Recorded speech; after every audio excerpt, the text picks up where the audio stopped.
Bueno, en esta parte continuamos justamente con todo lo que es la planificación y cómo llevar a la práctica todos los conceptos que hemos visto hasta el momento. Y ahora nos viene el problema a la cabeza cuando empezamos a planificar, es decir, qué ejercicios seleccionamos, ¿sí? Y qué parámetros o qué condiciones tenemos que tener en cuenta para seleccionar el ejercicio indicado para la persona, ¿no? Bueno, nosotros ya sabemos que previamente, antes de llegar a esta instancia, nosotros siempre aconsejamos de realizar las evaluaciones iniciales, ¿sí? Y las evaluaciones iniciales van a ser dependientes del objetivo. Obviamente que en sujetos que tengan el propósito de generar una modificación en la composición corporal, eso va a demandar de ciertas evaluaciones antropométricas mínimamente. Pero cuando nosotros queremos saber qué tipos de movimientos o ejercicios son acordes para tal funcionalidad corporal, entonces vamos a necesitar de realizar una serie de test funcionales, ¿sí? Que eso nos va a permitir o nos va a brindar información que va a ser bastante importante para poder determinar cuáles son los ejercicios o los tipos de movimiento que la persona puede realizar y cuáles son los ejercicios a los cuales por el momento no podría o no sería conveniente que este alumno realice, ¿sí? Entonces, esa batería va a ser muy amplia y va a ser dependiente de los conocimientos que cada uno de ustedes tenga, ¿sí? De lo que considere cada uno de ustedes importante, ¿sí? Y del tipo de test que a ustedes se les hace más fácil realizar dependiendo de los instrumentos que ustedes dispongan, ¿no? Si bien hemos visto una serie de evaluaciones funcionales que no demanda de grandes cantidades de elementos y la mayoría de cuestiones muy mínimas, pero sí necesita de un ojo que sea un ojo observador que sea bastante detallista en este sentido, es decir, necesitamos práctica en la evaluación funcional. Pero en el caso que alguno de ustedes disponga de algún otro instrumento o software que permite hacer evaluaciones funcionales, obviamente que también lo pueden hacer uso de esto, ¿no? Bien, vamos a arrancar por esta parte, que sería la primera pregunta. Nosotros ya hicimos las evaluaciones iniciales, ¿sí? Ya en este momento ya hicimos la evaluación inicial, ya conocemos al alumno, ya tenemos toda la información previa para poder llevar adelante la planificación. Y la primera pregunta sería, que la hemos anotado aquí para no olvidarnos, es ¿qué ejercicio le vamos a asignar? ¿Qué ejercicio le vamos a asignar? Nosotros tenemos una parte fundamental que ya la tenemos marcadita aquí, que es el objetivo, ¿sí? El objetivo a mí me condiciona al 100% dentro de una planificación. Es el objetivo lo que me determina lo que va a formar parte de esta estructura, ¿sí? Y en cierta forma hasta el objetivo puede modificar los componentes de esta planificación. Entonces vamos a dar un ejemplo práctico, ¿sí? Que este sujeto tiene el objetivo de, por ejemplo, ¿sí? Una reducción de peso. Y cuando hablamos de reducción de peso estamos hablando de una reducción del porcentaje de grasa corporal, ¿sí? Entonces tenemos una reducción del porcentaje de fat, ¿sí? Es decir, de la grasa corporal. No decimos peso porque ya sabemos que la balanza expresa una masa total y que si nosotros hacemos unas mediciones antropométricas, eso nos va a permitir obtener la información que corresponde específicamente a la composición de la grasa, ¿sí? A la composición corporal y al porcentaje de grasa que esa persona tiene en ese momento. Si el objetivo es la reducción de la grasa corporal, nuestro contenido dentro de la estructura tiene que estar centrado justamente en ese objetivo. ¿Condicionado por qué? Condicionado por el nivel de entrenamiento de esa persona, ¿sí? Porque vamos a dar un ejemplo. Supongamos que nosotros tenemos el día 1, ¿sí? Y tenemos como meta hacer una reducción del porcentaje de grasa. Yo ahí en principio, sabiendo el nivel de entrenamiento que tiene esta persona, puedo recurrir a sistemas de entrenamiento como un FatMax, un continuo, un intermitente, ¿sí? Entrenamientos en HIIT de alta intensidad o entrenamientos en circuito. O sea, tenemos muchas maneras de poder lograr esto, ¿sí? Y obviamente que todas esas maneras van a ser dependientes también de un condicionante genético que hay personas que son más respondedores al trabajo aeróbico y personas que responden más al trabajo de fuerza. Y eso lo sabemos solo cuando lo llevamos a la práctica. Entonces, ahí viene la importancia también de los retesteos en el tiempo para poder evaluar el proceso de entrenamiento. Es fundamental. Yo evalué, me dio mucha información, me permitió planificar, llevo adelante esa práctica, pero los retesteos me permiten saber si el proceso de entrenamiento que estamos aplicando es acorde a al tipo de persona que tenemos, ¿sí? A la genética de esa persona, y que eso me permita a mí cada vez estar más cerca del objetivo, ¿sí? Entonces, supongamos que partimos con algo muy básico, ¿sí? Con un trabajo en circuito, o sea, aquí en ejercicios. Si el trabajo es en circuito, vamos a seleccionar una serie de ejercicios. Supongamos que vamos a trabajar, yo voy a poner nombres de músculos, entonces vamos a seleccionar un ejercicio de bíceps, ¿sí? Y como va a ser en circuito, voy a colocar un ejercicio de miembros inferiores que le sigue. Entonces vamos a trabajar cuádriceps. Y como sigue siendo un circuito, que en este caso vamos a poner solamente 4, vamos a seleccionar otro grupo muscular del miembro superior y vamos a poner pectorales, ¿sí? Y otro inferior, y aquí vamos a poner isquiotibiales. Bien, estos son músculos, y para estos músculos le va a corresponder, ¿sí?, un determinado ejercicio, un determinado movimiento, ¿no? Entonces, ¿cuál va a ser ese ejercicio de movimiento? Y bueno, el que me permita a mí aplicar según los test funcionales que hemos desarrollado. Supongamos que esta persona está en condiciones normales, ¿sí? No hay ningún limitante en su funcionalidad. Entonces, por ejemplo, en bíceps podría ser bíceps, lo vamos a poner en polea, ¿sí? El cuádriceps lo podría hacer en camilla, como ejercicios dentro de todo básico. Los pectorales usamos la mariposa para no cargar los tríceps, y los isquiotibiales lo hacemos en camilla también. ¿Qué tienen en común estos ejercicios? Que son básicos y a su vez aislados, ¿sí? ¿Yo por qué lo hago aislado? Porque lo hago en circuito, ¿sí? Porque si yo selecciono movimientos globales, supongamos que yo digo, no, de cuádriceps quiero hacer sentadillas, ¿sí? ¿Qué tiene de bueno y qué tiene de malo la sentadilla?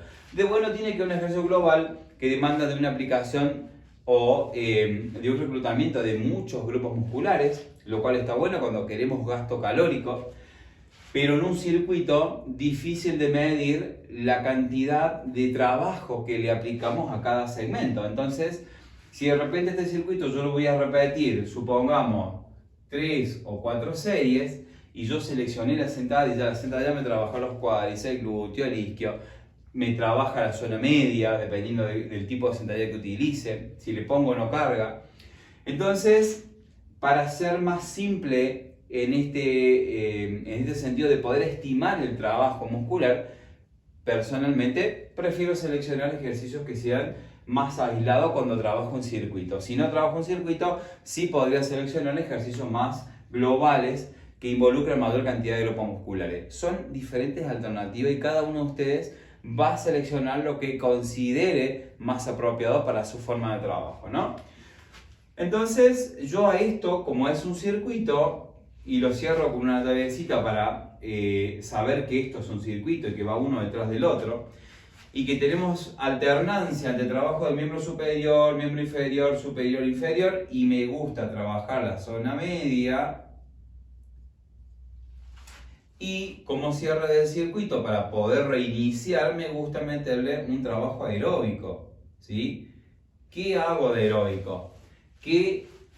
Primero, ¿qué herramientas tenemos en nuestra sala, ¿no? O sea, yo puedo tener bicicleta, cinta, un espacio para correr, elípticos, bueno. ¿Qué tengo? Y dentro de eso de qué tengo, ¿qué es más acorde para la persona que tengo enfrente? Resulta que la persona está con mucho sobrepeso. ¿Qué conviene cuando está con demasiado sobrepeso? Sentarlo en una bicicleta, ¿sí? Supongamos que la bicicleta está adaptada para personas con mucho sobrepeso. Una bici horizontal es más cómoda que una bici tradicional. Tenemos la bici horizontal, perfecto, la usamos. No tenemos la bici horizontal, listo. ¿Puedo utilizar la otra? Depende. ¿De qué depende? ¿El alumno alguna vez se subió a una bici? ¿Puede soportar arriba de una bici con un asiento muy pequeño estar sentado 2, 3, 5 minutos?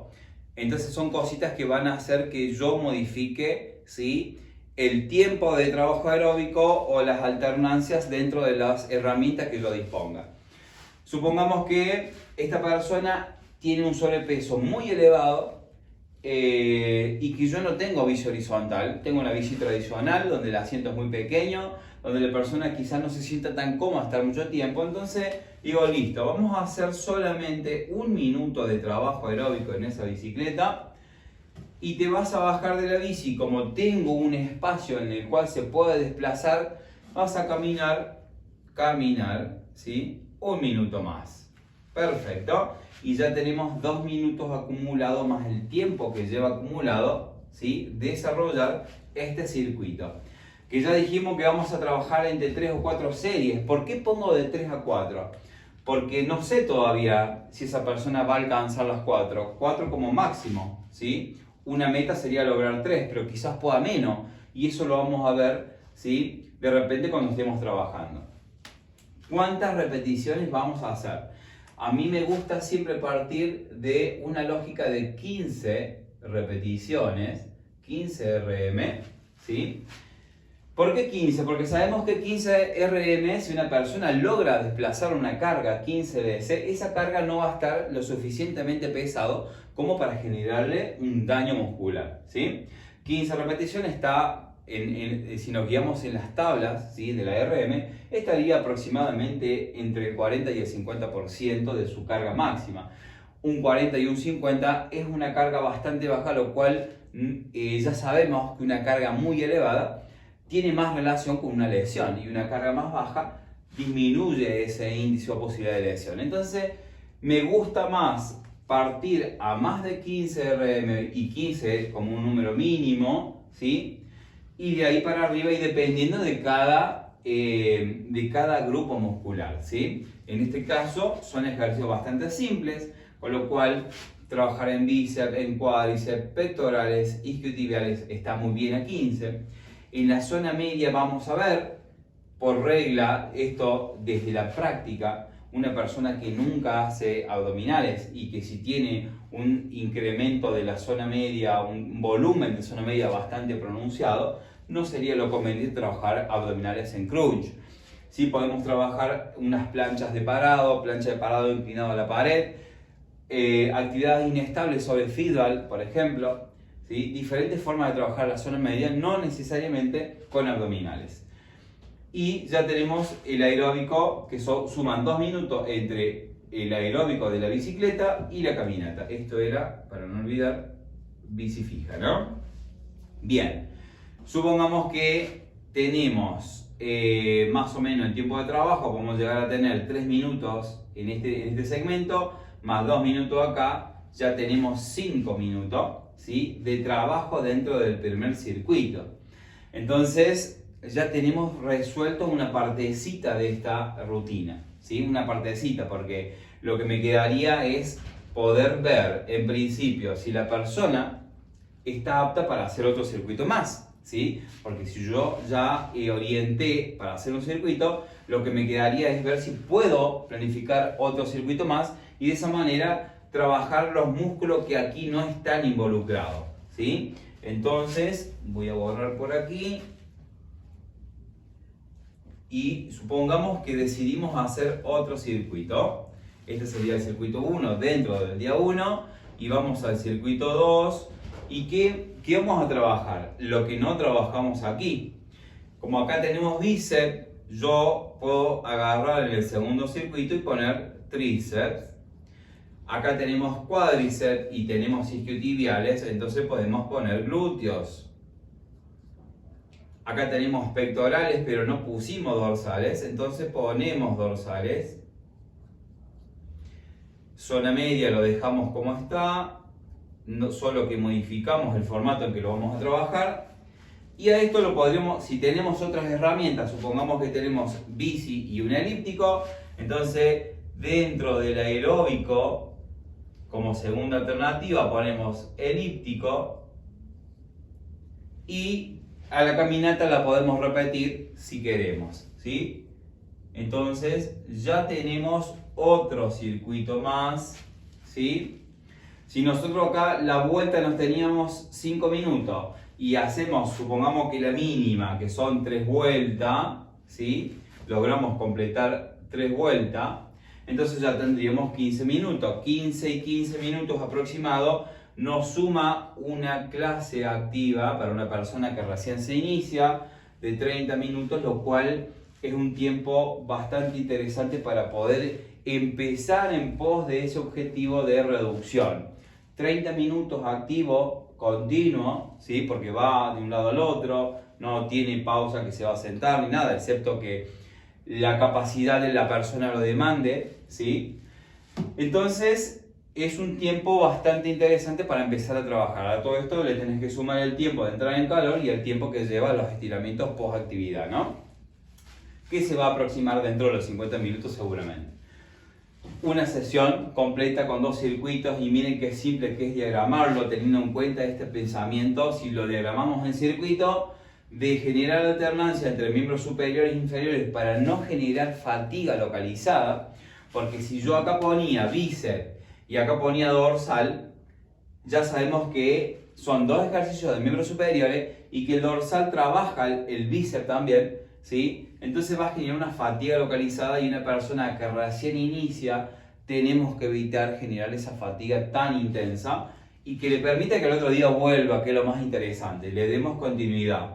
2 circuitos suficientes para una sesión en este formato de realizar digamos, para un objetivo de reducción, un entrenamiento en circuito, ¿sí? Entrenamiento en circuito, y miren qué simple. Ahora yo les voy a hacer un poquito de zoom para que a ustedes le quede ahí y que quede la imagen por si no se ve exactamente cómo está.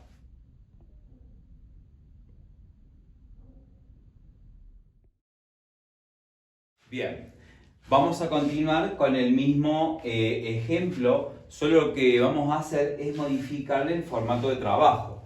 Nosotros seguimos con el objetivo de reducción de porcentaje de grasa corporal, y el sistema de trabajo, en vez de ser en circuito, ahora va a ser en FatMax. Nosotros ya vimos que el entrenamiento en FatMax es un sistema, digamos, que optimiza el uso de las grasas durante la actividad, ¿sí? Entonces es un entrenamiento de una intensidad moderada, baja, pero que tiene como condicionante que es un entrenamiento continuo. Entonces debemos tener las herramientas para que el alumno pueda desarrollar un tiempo prolongado en ese formato, ¿sí? Te mantiene activo, digamos, durante un tiempo de 30, 40 o más tiempo, ¿sí? Y la persona no tiene descansos en medio, y nos guiamos principalmente por la intensidad en la frecuencia cardíaca y también por la RP subjetiva, que me permite a mí estimar que esa persona esté trabajando dentro de un 60 y un 65% de su intensidad máxima, ¿no?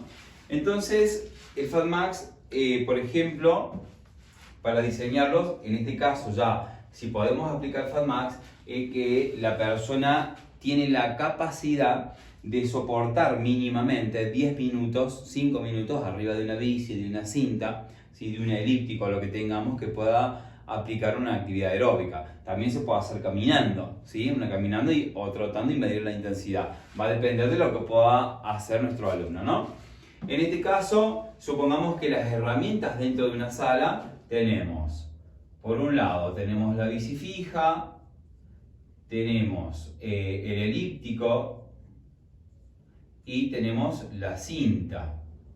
Supongamos que tenemos la suerte de tener todas esas herramientas en nuestra sala, y como dijimos que el FatMax tiene esa condición de que es un trabajo continuo, descansador, digamos, es un trabajo, digamos, un poquito, digamos, que fatiga psicológicamente, justamente por esto de que es prolongado en el tiempo y a una misma intensidad. Entonces vamos a hacer uso de las diferentes herramientas para generarle a la persona la posibilidad de que no se nos fatigue psicológicamente, ¿no? Entonces vamos a trabajar por un periodo, hagamos de cuenta que esta persona soporta estar 5 minutos arriba de cada uno de estos elementos. Entonces tenemos aquí, vamos a hacer bici fija, ¿sí?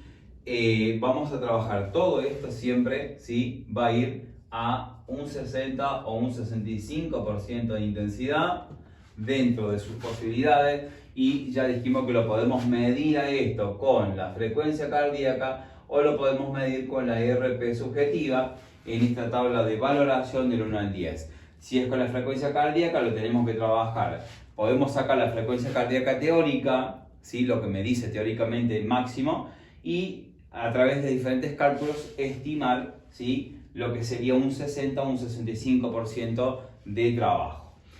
Y con la RP, más o menos, el alumno estaría en una intensidad entre 6 y 7 para estar dentro de la intensidad de FatMax. Bien, ¿cuántas series vamos a hacer? Supongamos que hacemos una serie y lo vamos a hacer tipo circuito también, ¿no? Hacemos bici fija, 5 minutos, ¿sí? 5 minutos de bici fija, bajamos, estiramos miembros inferiores, que es lo que se va a fatigar. En el medio de eso podemos hacer uso, ¿sí? De ejercicios estimulantes adrenérgicos, es decir, ejercicios explosivos, ejercicios que produzcan una liberación hormonal que me permita a mí optimizar el uso de esta grasa que va a estar siendo la fuente energética gracias a la intensidad y al tiempo de trabajo, ¿no? Entonces, como nosotros podemos manipular un poquito el sistema y hacer ejercicios que sean explosivos por un lado para que genere una liberación adrenérgica, pero que sean cortos en el tiempo para que esa liberación adrenérgica no se vea limitada por la producción de acidez, ¿sí? Ya sabemos que la producción de acidez me genera una inhibición justamente en las hormonas lipolíticas. Entonces, ¿qué hacemos? Estos ejercicios explosivos que van a ir entre cada uno de los ejercicios aeróbicos tienen que tener la característica de, lo voy a colocar aquí en medio para que ustedes se puedan guiar. Supongamos que hacemos jumping, ¿sí? El jumping en la camita elástica, repiqueteo explosivo. ¿Cuánto? Hacemos 10, 15 segundos por 2 series, ¿sí? Y con una pausa entre cada uno de estos, por lo menos de 30 segundos, para que no se genere acidez localizada. Otro ejercicio estimulante adrenérgico podría llegar a ser un jumping jack, ¿sí? Un jumping jack o salto mariposa, que es lo mismo, por el mismo tiempo, 10-15 segundos de manera explosiva, rápido, con una pausa entre cada uno de 30 segundos para justamente evitar la acidez. Entonces, ¿qué hace esto? ¿Qué logra esto? Es un ejercicio estimulante adrenérgico que me permite potenciar las hormonas lipolíticas que luego, gracias al trabajo aeróbico que le sigue, potenciar el uso de las grasas como fuente energética, que es nuestro objetivo de la sesión. Es mantener una intensidad la cual está súper demostrado que el 60-65% que se conoce como zona FatMax, nosotros podemos potenciar el uso de las grasas como fuente energética, ¿sí? Es manipular un poquito la fisiología. Conocemos de la fisiología y podemos manipularlo para intentar que todo esto suceda en una sesión. Y lo que hacemos de alternar los ejercicios es para evitar que la persona se nos fatigue psicológicamente. Nosotros ya sabemos, y hay estudios que nos demuestran, que si tenemos que seleccionar dentro de esto, es la caminata, ¿sí? Lo que más gasto calórico genera dentro de todas las opciones. Si tenemos la posibilidad de sumarla, la sumamos. No tenemos, nos quedamos con la herramienta que tenemos. Pero ¿por qué yo pongo todas las herramientas? Porque como justamente en las primeras instancias la persona se aburre mucho en un trabajo continuo, entonces hago uso de estos estimulantes adrenérgicos y lo cambio de actividad para que la persona se me mantenga activa y motivada dentro de la sesión, ¿sí? Si vos querés torturar a alguien en un mismo ejercicio y sentarlo arriba de la bici y a la persona le gusta y lo disfruta, va perfecto. Simplemente lo hacemos así para darle una dinámica y que no genere una fatiga a nivel mental, ¿no? Entonces supongamos que soporta hacer 5 minutos por encima de cada uno de estos elementos. Siempre en medio cuando bajo hago estiramientos. Siempre hago ejercicios estimulantes adrenérgicos con 10-15 segundos de trabajo explosivo, con una pausa de 30 para evitar la acidez, y continuado a eso volvemos al estímulo aeróbico, todo eso va a potenciar y va a ser una sesión en la cual nosotros hacemos uso de las grasas como fuente energética principalmente. ¿Vamos a usar hidratos? Sí, seguramente, porque una persona principiante pone a funcionar y a gastar hidratos de carbono a intensidades más bajas, y eso con el tiempo va mejorando, ¿sí? Como así también hay personas súper entrenadas que hacen uso de las grasas a mayores intensidades que esto, ¿sí? Y eso es una adaptación gracias al entrenamiento. Entonces, en principio es llevar a la persona para que en el tiempo esto mejore, ¿sí? Y obviamente mientras mejore la condición del alumno va a ir evolucionando en el tiempo justamente estos minutos de trabajo, ¿no? Empezamos con 5 minutos y lo vamos incrementando semanalmente y paulatinamente el alumno pueda. Entonces esto puede llegar a terminar a futuro en 10, 15 minutos a futuro, ¿sí? En cada uno de estos, con lo cual ya completamos 60, 70 minutos de trabajo en intensidad de FatMax, lo cual justamente potencia todas las posibilidades de hacer uso de grasa durante la sesión, ¿sí? Esto sería entonces un ejemplo de cómo aplicar un FatMax dentro de una sesión para optimizar el uso de nutrientes desde las grasas, ¿sí? Continuando con la misma propuesta, el objetivo de reducción de porcentaje de grasa, en este caso lo que vamos a hacer es aplicar un HIIT, ¿sí? Y en este sentido lo que vamos a hacer, ya vimos lo que era entrenamiento en circuito, entrenamiento FatMax, y ahora vamos con el entrenamiento en HIIT.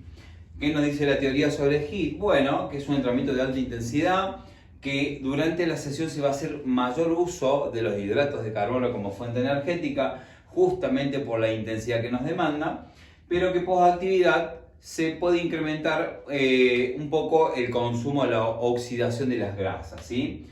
Ya sabemos que esa oxidación de las grasas post actividad no es casi nada en comparación al gasto calórico desde las grasas desde un FatMax, obviamente, pero hacemos uso de esta intensidad porque hay algo muy importante, que es que el máximo consumo de oxígeno, que tenemos cada uno de nosotros, está íntimamente relacionado con la capacidad de uso de las grasas durante la actividad y en estado, ¿sí?, basal.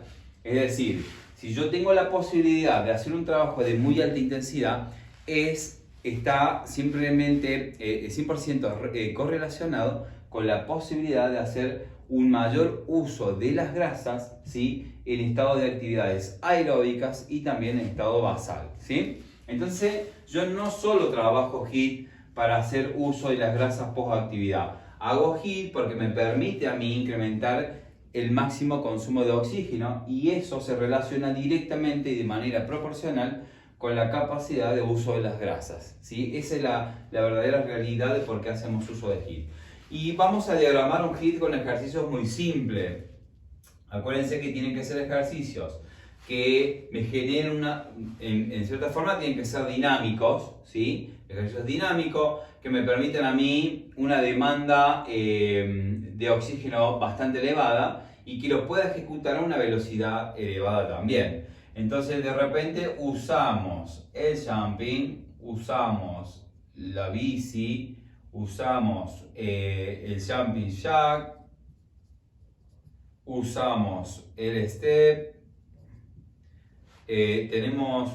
Bueno, supongamos que acá yo voy a poner un ejercicio que no lo utilizo demasiado, pero acá puedo poner cualquier ejercicio que ustedes consideren que es acorde a las posibilidades del alumno. Yo voy a poner acá saltar la soga, y ya sabemos que es un ejercicio que no es simple y que genera impacto, ¿sí? Pero pongamos que tenemos una superficie que es acorde para esto, ¿no? Y podemos poner algunos ejercicios con bandas elásticas, ¿sí? Bien, son todos los ejercicios que podemos hacer a alta intensidad, dinámico, que involucran grandes grupos musculares y que generan una fatiga, una gran demanda de oxígeno, ¿no? Lo que vamos a hacer, esto es un sistema de circuito, ¿sí? y de esto vamos a diagramar, suponete que sean 4 vueltas, 4 series, va un ejercicio detrás del otro. ¿Cuánto van a durar? Y supongamos una persona principiante pueden llegar a durar 20 segundos, ¿sí? 20 segundos de trabajo por 30 segundos de pausa, ¿sí? Le demos unos 30 y también podría ser a un principiante 40 segundos, porque en esos 20 segundos, al ser alta intensidad, le va a demandar entre 30 y 40 segundos reponer ese oxígeno y esa capacidad respiratoria vuelva a restablecerse, ¿no? Para que el ejercicio siguiente lo pueda ejecutar correctamente. Acá en cuanto a volumen y peso no manejamos porque justamente lo manejamos por la RP, ¿sí? La sensación subjetiva de esfuerzo, que va entre 7 y 8 en principio para personas que recién inician, y a futuro va entre 8 y 9 la intensidad. Esto es intensidad de HIIT, ¿sí? Recordemos que va un ejercicio detrás del otro, tiene una duración de 20 segundos para empezar, una persona que recién inicia, una pausa entre 30 y 40, y va un ejercicio detrás del otro en formato de circuito. Bien, ¿qué pasa en el tiempo? Esta persona tiene que ir evolucionando, y para eso vamos incrementando el tiempo de trabajo, ¿sí? Y si yo incremento el tiempo de trabajo, dejo como está la pausa, ¿sí? Supongamos que usamos la de 30. Y sigue evolucionando y me voy a 30 segundos por 30. Una vez que ya llegué a 30 segundos de trabajo, aquí puedo llegar a empezar a manipular la pausa. Y le dejo a la semana siguiente el mismo tiempo de trabajo, pero le acorto la pausa para que esa persona vaya mejorando su capacidad de recuperación. Y sigo incrementando tiempo de trabajo, y aquí lo que hice es subir el tiempo de trabajo y bajar la pausa. Cuando la persona logra hacer 40 segundos, ya está en condiciones de usar una pausa que se correlaciona con 20, ¿sí? En 20 segundos no se recupera completamente, justamente lo que queremos, que no se recupere completamente, porque es un tiempo muy prolongado y es el 50% del trabajo, y simplemente se recupera y le permite ejecutar el movimiento siguiente con una hiperventilación bastante elevada, que es lo que queremos en el HIIT, ¿sí? Lo que queremos es hacer un trabajo muy intenso, y esto ya sería una persona que está a esta altura con una intensidad de trabajo entre 8 y 9, muy intenso. Una duración de clase que está aproximadamente en los tiempos de 30 minutos de trabajo total, y un HIIT súper intenso, una persona que fue evolucionando en el tiempo. Si lo evolucionamos por semana, fíjate que tenemos 1, 2, 3, 4, 5, 6 semanas, mes y medio, y la persona ya puede llegar a trabajar a esta intensidad. Obviamente que eso va a ser variable y dependiente, pero en general, si llevamos esta progresión, la persona llega aquí, ¿sí? Llega a las 6 semanas y ya trabaja un HIIT de manera tradicional, con todas las adaptaciones que merecen cada uno de los ejercicios, porque obviamente las posibilidades siempre van a ser diferentes, ¿no? Pero este sería un formato de cómo nosotros, con el objetivo de reducción de peso, aplicamos un HIIT y vamos evolucionando con ejercicios muy simples que no demandan absolutamente casi nada de instrumentos y elementos, y cómo lo vamos evolucionando en el tiempo en cuanto a la intensidad. Algo muy importante, sea aeróbico, sea fuerza, sea circuito, sea lo que sea, siempre se va incrementando, semanalmente siempre se va incrementando la carga, la intensidad, o disminuimos la pausa. Algo debo incrementar la intensidad. ¿Cómo? Y puedo sumar repeticiones, agregar peso, agregar tiempo de trabajo, disminuir la pausa. Siempre, ¿sí? Porque eso me permite a mí saber que la persona va evolucionando. ¿Hasta cuándo evoluciona? Y eso va a ser individual, pero normalmente por regla 5, 6, 7 semanas de evolución en un trabajo aeróbico, y luego viene un periodo de mantenimiento de descarga en el cual no le subo, sino que puede ser que baje o que simplemente le mantenga, porque esto no va a incrementarse de manera infinita, ¿sí? Llega un momento que aquí ya se pierde la lógica de un trabajo de HIIT, y lo que hago es incrementar la pausa también. Entonces me voy a 50, un trabajo de 50 segundos muy intenso, y lo puedo hacer 50-50.